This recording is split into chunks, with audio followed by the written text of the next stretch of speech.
మా తాత సంపాదించిన సొమ్మంతా మా నాన్న తాగి తాగి మొత్తం పోగొట్టాడు. ఇల్లును అమ్మను పట్టించుకోలేదు. మా గురించి మా భవిష్యత్తు గురించి ఆలోచించలేదు అని నాన్నలపై తమ కోపాన్ని ప్రదర్శించే కొడుకులు ఉంటారు. ఇక్కడ కొడుకులు మాత్రం తమ నాన్న జీవితాంతం పేద ప్రజల కోసం, వారి జీవితాల్లో వెలుగు నింపడం కోసం ఆయుధం పట్టి అడవి బాట నడిచాడు. అసమానతలు లేని సమాజం కోసం తప్పించిపోయాడు. అలాంటి గొప్ప నాన్న పుట్టి మాకు జన్మనిచ్చాడు.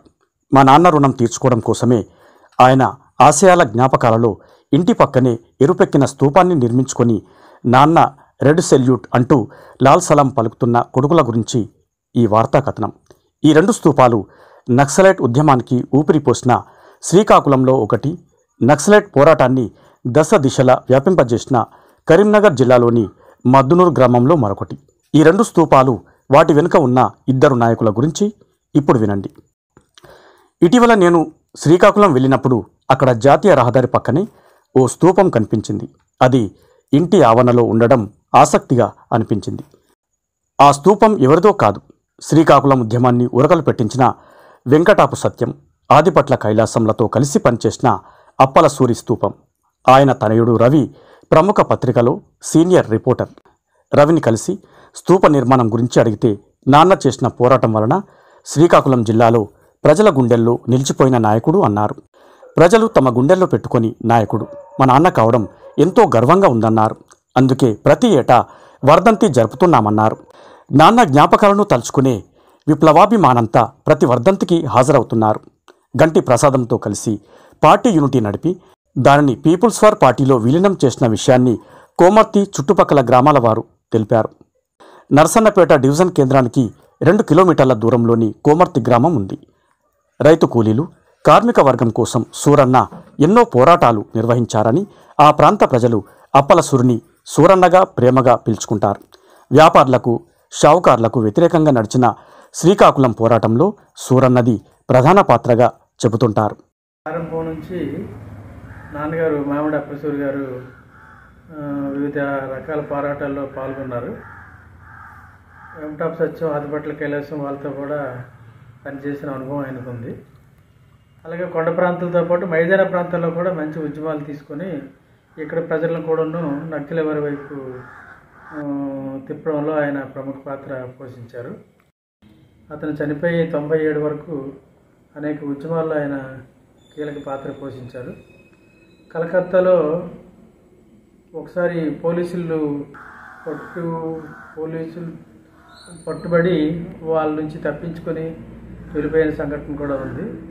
అనేక దీర్ఘకాలంగా ఆయన యూజీలో ఉన్నారు, పోలీసులకు చిక్కకుండా యూజీలో ఉన్నారు. చివరికి అతను అనారోగ్యంతో మృతి చెందడం జరిగింది. ఆయన ఆశయాల్ని కొనసాగిస్తూ కోమర్తి ఆయన ఆ పరిసరాల్లో కార్యక్రమాలు నిర్వహిస్తున్నాం. అలాగే మొదటి నుంచి ఆయన విప్లవ భావాలు కలిగిన వ్యక్తి. మేము పుట్టినప్పుడు కూడా మా పేర్లు కూడా, మా అక్క పేరు అరుణ, నా పేరు రవి, అలాగే తమ్ముడు పేరు క్రాంతి అని ఒక అలాంటి పేర్లు పెట్టడం వల్ల కూడా ఆయనలో ఉన్న ఇది ప్రజలు గుర్తించారు. ఇప్పటికీ కూడా ఆయన ఆశయాలు మేము కొనసాగించాలనే ఉద్దేశంతో మేము ఉన్నాము. పేదల పక్షాన నిలుస్తూ ఆయన చూపిన బాటలోనే నడుస్తున్నాం. మరణించిన అనంతరం స్తూపం నిర్మించడం జరిగింది జాతీయ రహదారి పైన ఆనుకొని. అప్పుడు కొన్ని రోడ్డు విస్తరణలో భాగంగా ఆ స్తూపాన్ని ప్రజలందరూ రోడ్డులో పడిపోవడం వల్ల మళ్ళీ వేరే దగ్గర దాన్ని నిర్మాణం చేయడం జరిగింది. ప్రజలందరూ స్వతసిద్ధంగా వచ్చి శ్రమదానం చేసి స్తూపాన్ని నిర్మించుకున్నారు. ఇప్పటికీ ఆ స్తూపం దగ్గరే ఆయన చనిపోయిన రోజు మార్చి 21వ తేదీన ప్రతి ఏటా వర్ధంతి చేస్తున్నాం. ఇకపోతే కరీంనగర్ జిల్లాలోని జగిత్యాల డివిజన్ మద్దునూరు గ్రామంలో శ్రీనివాస్, రమేష్లు ముంజరత్నయ్య గౌడ్ స్తూపం నాన్న జ్ఞాపకాలను తలుచుకున్నట్టు చెబుతున్నారు. స్తూప నిర్మాణ సమయంలో పోలీసులు అడ్డుకున్నారని అప్పటి ఎమ్మెల్యే జీవన్ రెడ్డి సహకారంతో పోలీసుల బాధ నుంచి బయటపడ్డామన్నారు. చనిపోయిన తండ్రి జ్ఞాపకాలను తలుచుకొని స్వేచ్ఛ లేకపోవడం వలన మా నాన్న మిత్రుల చేతుల మీదుగానే స్తూపావిష్కరణ చేపించుకున్నామన్నారు. మద్దునూరులో ఎమర్జెన్సీ సమయంలో నల్లా ఆదిరెడ్డి ప్రైవేట్ టీచర్గా రాత్రి బడి నిర్వహిస్తూ ముంజా రత్నయ్యను కలుపుకొని ఆ గ్రామంలో భూస్వామిని హత్య చేశారు. కొండపల్లి సీతారామయ్య, గణపతి, డాక్టర్ చిరంజీవి, ముంజా రత్నయ్య గౌడ్, కంది లచ్చిరెడ్డి ఇలా పలువురు తపాలాపూర్లో భూస్వాములను హతమార్చారు. ఎమర్జెన్సీ కాలం నుండి 1990 వరకు ఆదిలాబాద్ జిల్లా పూరకల సార్గా పనిచేసిన ముంజా రత్నయ్య గౌడ్ ఆ తర్వాత లొంగిపోయినప్పటికీ ఆచరణకు దూరమైన ఆశయాలకు మాత్రం దగ్గరలోనే జీవించారు.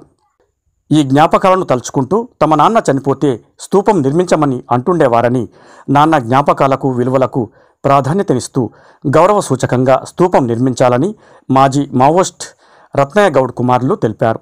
ప్రతి ఏటా వర్ధంతి సమయంలో స్తూపం వద్ద కొడుకులు తండ్రులకు లాల్ సలాం పలుకుతారు.